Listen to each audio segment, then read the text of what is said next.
En la plaza de la diosa Cibeles, haciendo esquina con la calle Alcalá y el Paseo del Prado, se encuentra la entrada a la sala de exposiciones del Banco de España. Desde su fundación en 1782, los motivos florales y frutales forman parte de la iconografía del Banco de España. Símbolos como la cornucopia o cuerno de la abundancia, que desde tiempos remotos auspician la prosperidad y celebran la generosidad, no solo están presentes en la decoración de billetes, acciones y documentos administrativos, también se repiten en las decoraciones escultóricas de fachadas e interiores de sus propios edificios y en las vidrieras que cubren algunos de los espacios del banco.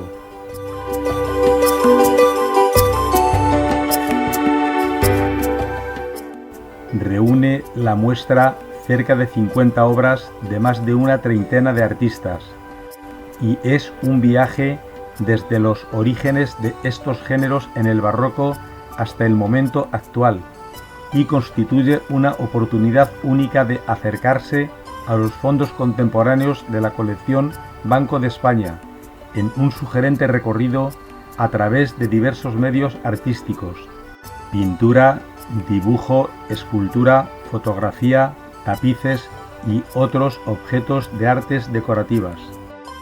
Asistimos en esta sección a las transformaciones del género en obras relacionadas con el ámbito de la fotografía, el medio por excelencia de la fugacidad. Se trata de bodegones, que en muchos casos serían inconcebibles como tales para la mentalidad del siglo XVII, momento en que se fraguó este género, pero que en puridad sí lo son, si bien muestran otro tiempo y otras preocupaciones. Los elementos que forman estas composiciones son diversos e inesperados, reflejando dinámicas de uso y desecho en las sociedades de consumo. Recogen elementos provenientes de otras latitudes y enuncian sutiles giros temáticos que actualizan el género, llevándolo hacia nuevos territorios. Se aprecia en esta segunda sección que el nacimiento del bodegón se basa en la concepción extremadamente realista de la pintura que surge en el barroco. Sorprende por eso que este género reaparezca con fuerza durante el siglo XX, precisamente cuando la imitación verista del natural se ha resquebrajado. Sin embargo, el desarrollo de las vanguardias y sus réplicas no es ajeno a un género que precisamente se recupera por su consideración histórica de menor. En numerosos artistas hay desde el impresionismo a la abstracción un acentuado interés por unos motivos que, por ser más descriptivos que narrativos, les abren la senda de experimentaciones formales radicales, algo especialmente visible en los herederos de la Escuela de París.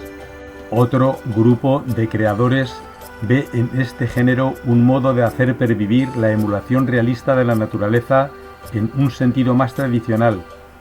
De este modo sirve a la generación de los llamados realistas de Madrid, para poner en marcha una suerte de nuevo academicismo. Tanto la idea de ruptura radical de que se revistieron las vanguardias, como esa línea más continuista, comparten el influjo declarado de los maestros del pasado, muy en particular del barroco español. Los juegos especulares y transparencias, la observación de las formas naturales, las reflexiones sobre la fugacidad y la inmanencia de todo lo viviente son elementos que aún permean en estas obras.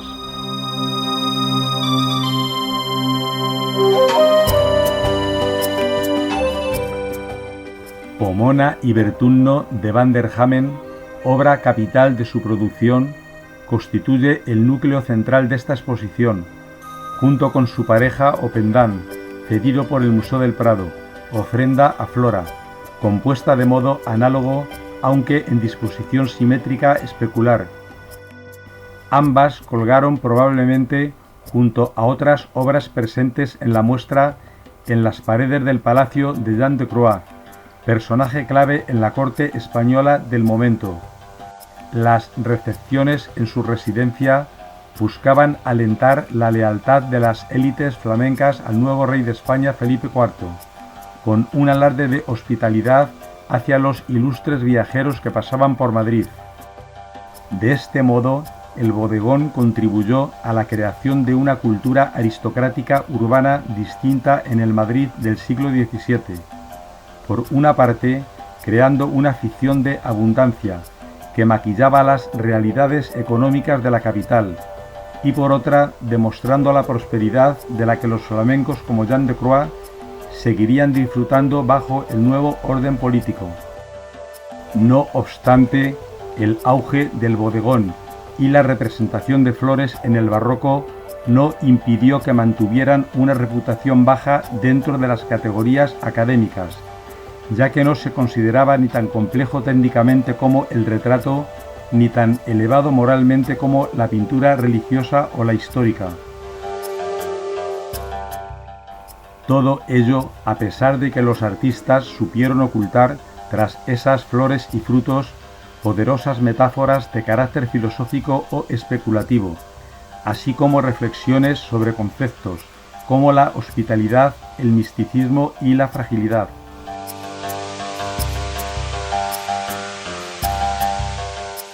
En las primeras décadas del siglo XVII, frutos, flores y otros objetos inanimados aparecen liberados de su función ancilar de las escenas narrativas.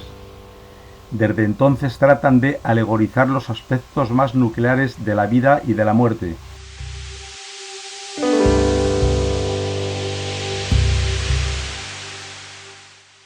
Pomona y Bertunno se considera una compañera de la ofrenda a Flora.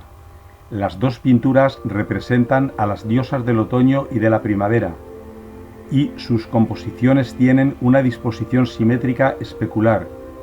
Los rasgos distintivos de ambos cuadros son las cornucopias de frutas y flores, e incluyen la más amplia variedad de frutas, verduras y flores jamás pintada por Van der Hamen, personificando la propia generosidad de la naturaleza.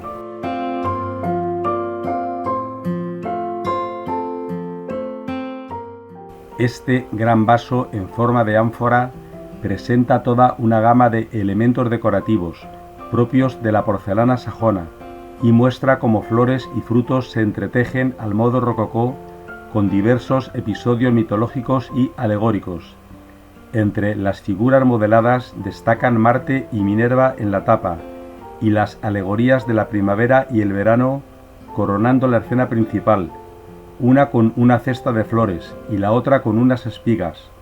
Las partes pintadas en la cara frontal están basadas en pinturas de Angélica Kudman. La escena principal es la historia de Servio Tulio, futuro rey de Roma que aparece dormido con unas llamas surgiendo de su cabeza. Un capítulo clave en la presencia de las iconografías florales y frutales en la colección Banco de España es la serie de 6 tapices, dedicados a los meses del año y agrupados por parejas. Provienen del prestigioso taller flamenco de Gerard Pemans.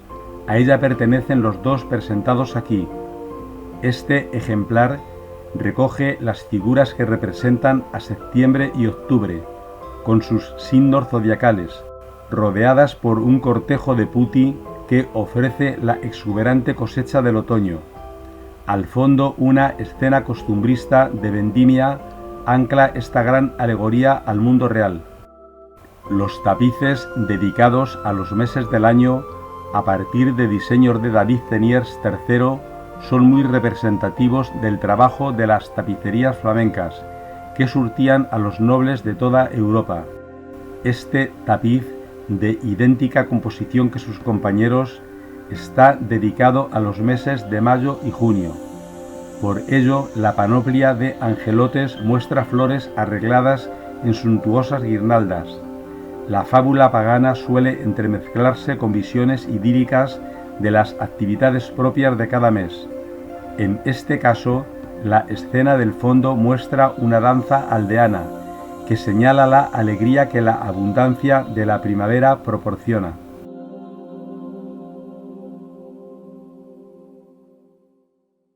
En la Edad Moderna, precisamente cuando se desarrollaba el género del bodegón, las expediciones coloniales y el encuentro con nuevas especies potenciaron simbiosis entre lo científico y lo artístico, tales como el registro visual y clasificación de plantas, flores y frutos. Estas disciplinas, desarrolladas desde las poderosas metrópolis europeas, han dejado su pozo en los discursos de numerosos artistas que en las últimas décadas han lanzado una mirada decolonial hacia aquellas prácticas cuyas rémoras se sienten en la actualidad. Entre la crítica a lo exotizante y la recuperación de esa mentalidad taxonómica con fines diversos, esta sección reúne a una serie de creadores que se adhieren a estas miradas, a las dinámicas de desigualdad y abuso nacidas en aquel periodo colonial, y nos invitan también a replantearnos las fronteras entre disciplinas y la relación de estas con el poder. Las plantas y flores, las semillas y frutos, sirven a menudo como metáfora de los seres humanos. Entre las hojas que forman este raro gabinete botánico se despliegan sugerentes reflexiones en torno a migraciones forzadas y contra toda voluntad, comunidades en riesgo de desaparición o formas de vivir y convivir con la naturaleza, resistentes a la explotación masiva de los recursos y sus consecuencias.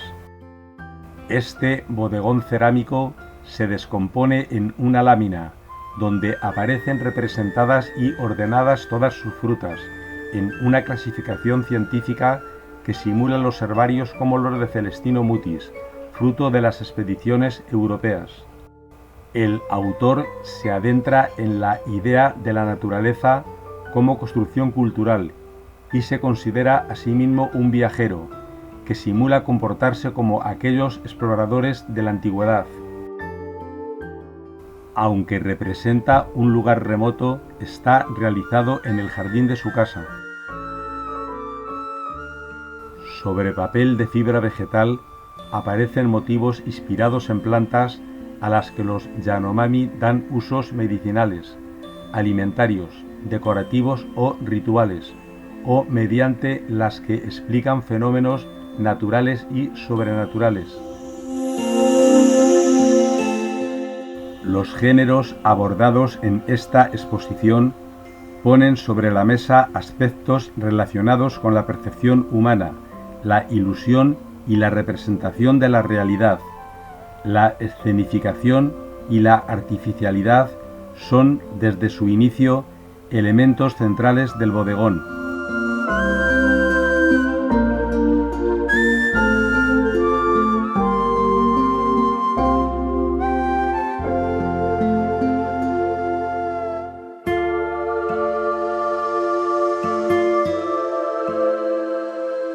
Así, esta última sección se adentra en el papel artificioso de la fotografía, en cómo este medio revivifica el componente de puesta en escena que contenía el bodegón pictórico tradicional.